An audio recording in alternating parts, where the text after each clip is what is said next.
A few moments later. Assalamualaikum warahmatullahi wabarakatuh. Hai semuanya, kita dari kelompok 9 dari kelas SNSF dari mata kuliah pengantar bisnis yang diajar oleh Ibu Kita Risma. Saya Serina Ramayanti Tugo dengan MPM 2025 1450 nomor Semarang. Saya Serina Ramayanti dari MPM 2025 14 500 Nama saya Fakhrudin Albrani dengan MPM 2025 14 500 366.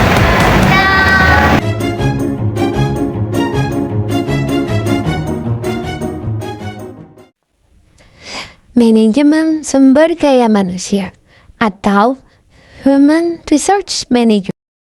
Apa itu manajemen sumber daya manusia? Gary Dessler dalam buku Human Resource Management, Dessler menyebutkan bahwa manajemen SDM 50 daya manusia adalah proses untuk memperoleh, melatih, menilai, memberikan kompensasi, dan mengorganisasikan hubungan serta kesehatan dan keselamatan kerja para karyawan. Adapun fungsi manajemen sumber daya manusia yaitu 1. Melakukan job analysis. Job analysis yaitu mengumpulkan berbagai informasi untuk kebutuhan suatu pekerjaan. 2. Perencanaan sumber daya manusia dengan menetapkan orang dalam jabatan yang telah disediakan. Langkah ini merupakan langkah untuk merencanakan jumlah dan kualitas sumber daya yang harus disediakan, baik sekarang maupun untuk di masa yang akan datang. 3. Rekrutmen karyawan. Langkah ini dilakukan setelah perencanaan tenaga kerja, sehingga kita tahu bahwa berapa jumlah tenaga kerja yang dibutuhkan.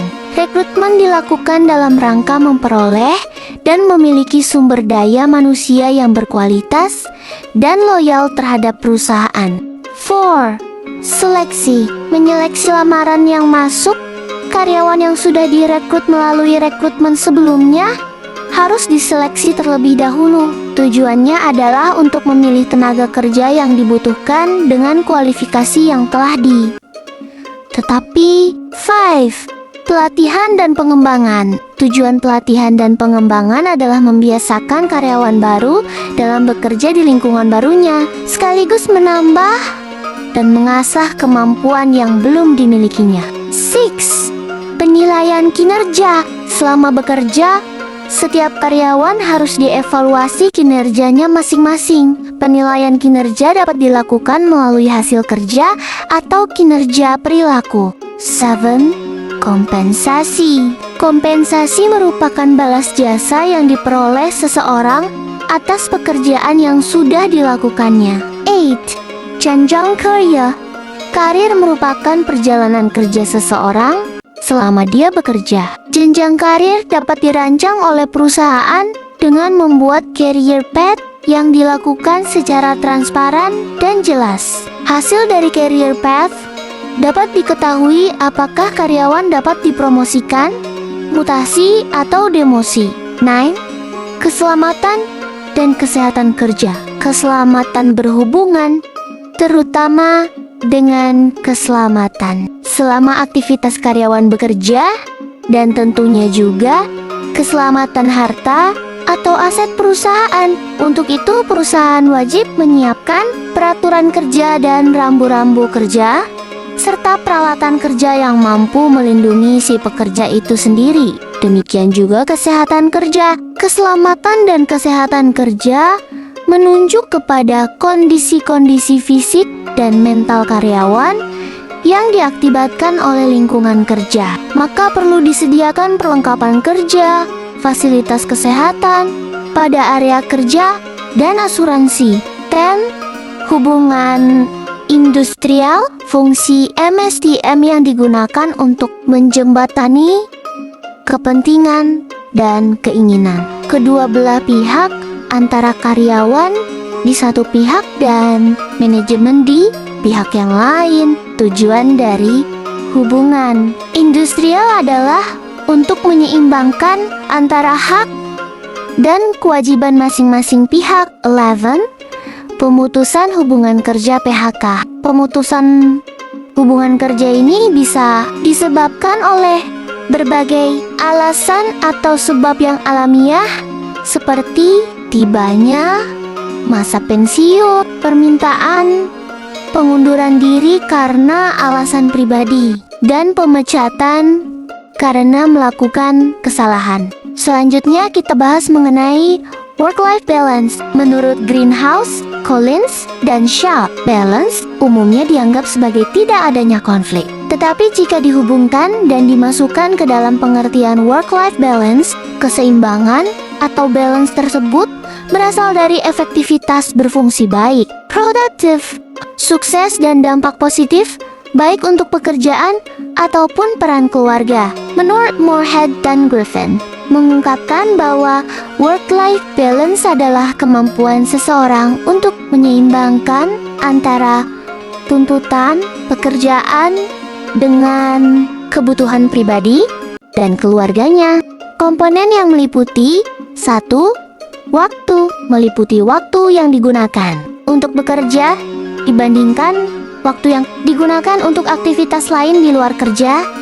2. Perilaku, meliputi tindakan untuk mencapai tujuan, baik untuk diri sendiri ataupun untuk pekerjaan. 3. Ketegangan strain, meliputi kecemasan, tekanan, dan kehilangan aktivitas yang diinginkan. 4. Energi, meliputi energi yang digunakan untuk mencapai tujuan yang diharapkan. Jika energinya berkurang, dapat menyebabkan stres. Next, dimensi keseimbangan hidup. 1. Gangguan pekerjaan terhadap kehidupan pribadi. Misalnya, bekerja dapat membuat seseorang sulit mengatur waktu untuk kehidupannya sendiri. 2. Gangguan kehidupan pribadi terhadap pekerjaan. Misalnya, jika kita memiliki masalah dalam kehidupan, hal ini dapat mengganggu kinerja pada saat bekerja. 3. Kehidupan pribadi yang meningkatkan pekerjaan. Misalnya, jika kita merasa senang, maka hal ini dapat membuat suasana hati pada saat bekerja menjadi menyenangkan. 4. Pekerjaan dapat meningkatkan kehidupan pribadi. Misalnya, keterampilan yang kita peroleh pada saat bekerja memungkinkan untuk memanfaatkan keterampilan tersebut dalam kehidupan sehari-hari. Next, strategi keseimbangan kehidupan kerja. 1. Jam kerja yang masuk akal, mengurangi lama waktu saat bekerja. 2. Penyusunan pekerjaan yang fleksibel, menyediakan penyusunan pekerjaan untuk menyesuaikan kondisi personal karyawan. 3. Cuti harian, mengizinkan karyawan untuk meminta dan mengambil cuti dalam waktu harian. 4. Keamanan dan kesejahteraan, meningkatkan keamanan, kesejahteraan, dan kenyamanan karyawan di tempat kerja. 5. Akses telepon, memastikan seluruh karyawan dapat menerima telepon atau pesan mendesak dari keluarga mereka di tempat kerja. Karyawan sebagai aset strategis. Karyawan bukan cuma dianggap sebagai tenaga kerja, tetapi sebagai aset strategis yang berperan sangat penting dalam mendukung keberlangsungan dan kesuksesan perusahaan. Aset strategis berarti karyawan dipandang sebagai kekuatan utama yang memberikan nilai tambah, bukan hanya untuk saat ini, tetapi juga untuk masa depan perusahaan. Mereka juga berperan penting sebagai penggerak utama proses bisnis, membawa ide, keterampilan, dan kreativitas yang berpengaruh besar terhadap citra perusahaan di mata masyarakat, pelanggan, dan calon talenta baru. Next, peran karyawan sebagai aset strategis. 1. Sumber inovasi dan kreativitas.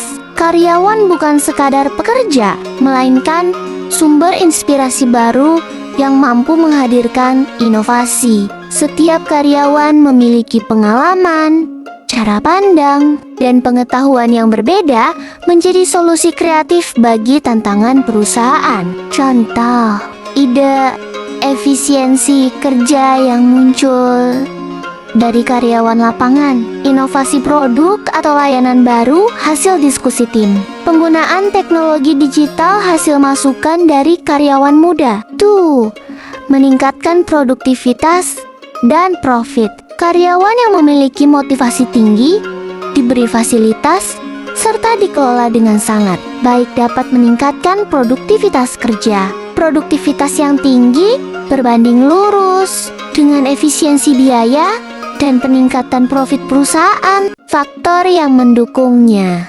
pelatihan dan pengembangan keterampilan, penerapan sistem kerja yang efektif, misalnya digitalisasi, lingkungan kerja yang sehat, dan mendukung kolaborasi.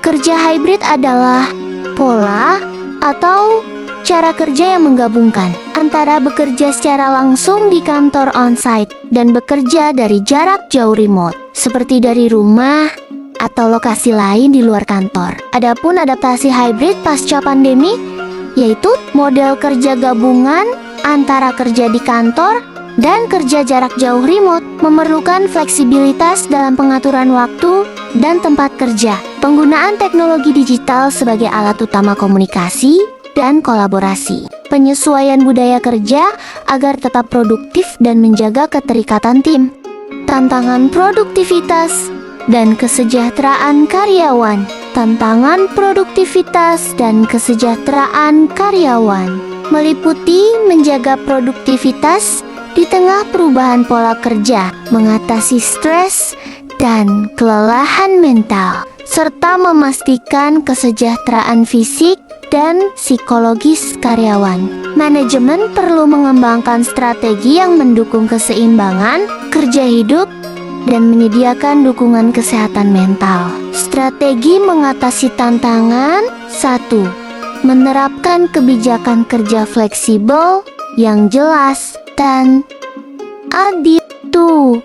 Meningkatkan komunikasi dan kolaborasi melalui teknologi yang tepat. 3. Menyediakan program pelatihan dan pengembangan untuk adaptasi digital. 4. Menyediakan layanan kesehatan mental dan kesejahteraan karyawan.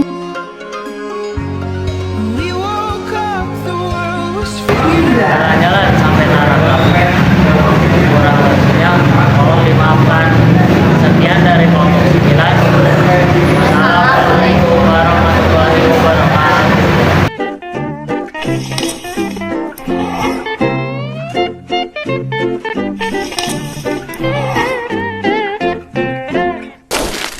Semangatnya sudah acuh tadi. Terima kasih dan jumpa lagi.